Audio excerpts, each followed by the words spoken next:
Hello friends, welcome to Rathi's kitchen. நான் உங்கள் ஏமா பேசுகிறேன். இன்றைக்கி நம்ம சேனலில் வீட்லேயே சுலபமாக குல்ஃபி எப்படி செய்யலான்னு தான் பார்க்க போகிறோம்.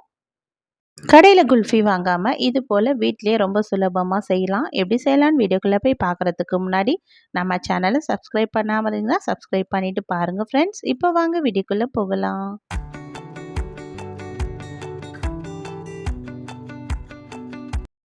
ஃப்ரெண்ட்ஸ், இந்த குல்ஃபியை செய்கிறதுக்காக இப்போ ஸ்டவ்வில் ஒரு அகலமான அடிகனமான பாத்திரம் வச்சுக்கலாம். இதில் 1/2 லிட்டர் பால் சேர்த்துக்கலாம். இது திக்கான பால் அப்படியே நம்ம சேர்த்துட்டு ஸ்டவ் ஹை ஃப்ளேமில் வச்சுருப்போம். அப்போ தான் நமக்கு பால் அடி பிடிக்காமல் நல்லா காஞ்சி வரும். பால் நல்லா கொதித்து வர ஆரம்பித்தோடனே ஸ்டவ் லோ ஃப்ளேமில் மாற்றிக்கலாம். பால் நல்லா காஞ்சி வரட்டும். அதுக்குள்ளேயே நம்ம ஒரு மிக்ஸி ஜார் எடுத்துப்போம். 10 பிஸ்தா பருப்பு, இது கூடவே 10லேருந்து 15 பாதாம், முந்திரி பருப்பு சேர்த்துக்கலாம். இப்போ பாலும் நல்லா கொதித்து வர ஆரம்பிக்குதுல, இந்த நேரம் ஸ்டவ்வை லோ ஃப்ளேமில் வச்சுட்டு இப்போ இந்த மிக்ஸி ஜார்லேயே ஒரு 25 கிராம் அளவுக்கு சர்க்கரை சேர்த்துக்கலாம். இது கூட 2, 3 ஏலக்காய் வாசனைக்காக சேர்த்துடலாம். இந்த குல்ஃபி கொஞ்சம் திக்னஸ் வரணும், நல்ல ஃப்ளேவராக இருக்கிறதுக்காக 1 டேபிள் ஸ்பூன் அளவுக்கு கஸ்டர்ட் பவுடரும் சேர்த்துக்கலாம். இப்போ இதில் கொஞ்சமாக குங்குமப்பூ இந்த பாலில் சேர்த்துப்போம். இது ஃப்ளேவருக்காக. இது ஆப்ஷனல் தான். உங்கள்கிட்ட குங்குமப்பூ இருந்தால் சேர்த்துக்குங்க, இல்லைன்னா பரவாயில்லை.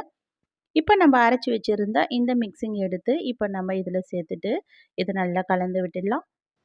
இந்த மிக்சிங் பவுடர்லாம் சேர்த்துட்டு நல்லா ஒரு 2 நிமிஷத்துக்கு நல்லா லோ ஃப்ளேம்லேயே கொதித்து வரணும். இது நல்லா ஓரளவுக்கு திக்காகி வரும். இந்த கஸ்டர்ட் பவுடர் சேர்த்ததுக்கப்புறமா சீக்கிரமாக திக்காக ஆரம்பிச்சிடும். இது போல் நல்லா திக்காக நமக்கு கரண்டியில் ஒட்ட ஆரம்பிக்கும்.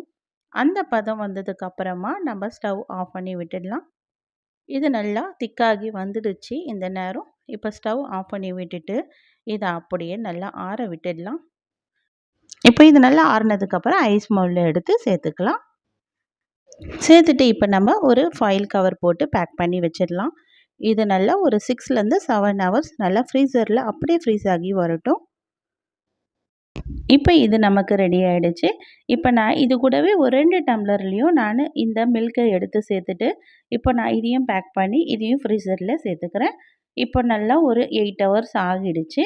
ஆனதுக்கப்புறமா நம்ம இப்போ ஃப்ரீசர்லேருந்து எடுத்துடலாம். இப்போ இந்த ஐஸ் மவுல்லேருந்து எடுக்கிறதுக்கு முன்னாடி கொஞ்சம் நார்மல் வாட்டரில் இந்த ஐஸ் மவுல்டை நல்லா டிப் பண்ணி எடுத்துக்கலாம். இப்போ எடுக்கிறதுக்கு நமக்கு ஈஸியாக நமக்கு வரும். அவ்வளோதான். எவ்வளோ சுலபமாக நமக்கு குல்ஃபி ரெடி ஆகிடுச்சு பாருங்கள் ஃப்ரெண்ட்ஸ். நமக்கு எப்போல்லாம் ஐஸ் சாப்பிட்ணுன்னு தோணுதோ இது போல் வீட்லேயே சுலபமாக குல்ஃபி ரெடி பண்ணி சாப்பிடலாம். கண்டிப்பாக நீங்களும் வீட்டில் ட்ரை பண்ணி பாருங்கள் ஃப்ரெண்ட்ஸ். ரொம்ப சுலபமாக செஞ்சிடலாம் இந்த குல்ஃபியை. நீங்களும் கண்டிப்பாக ட்ரை பண்ணி பார்த்துட்டு எப்படி இருக்குன்னு எனக்கு மறக்காமல் கமெண்ட் பண்ணுங்கள். இந்த வீடியோ பிடிச்சிருந்தால் லைக் பண்ணுங்கள். மறக்காமல் நம்ம ரதிஸ் கிச்சனை சப்ஸ்கிரைப் பண்ணிவிடுங்க. தேங்க்யூ.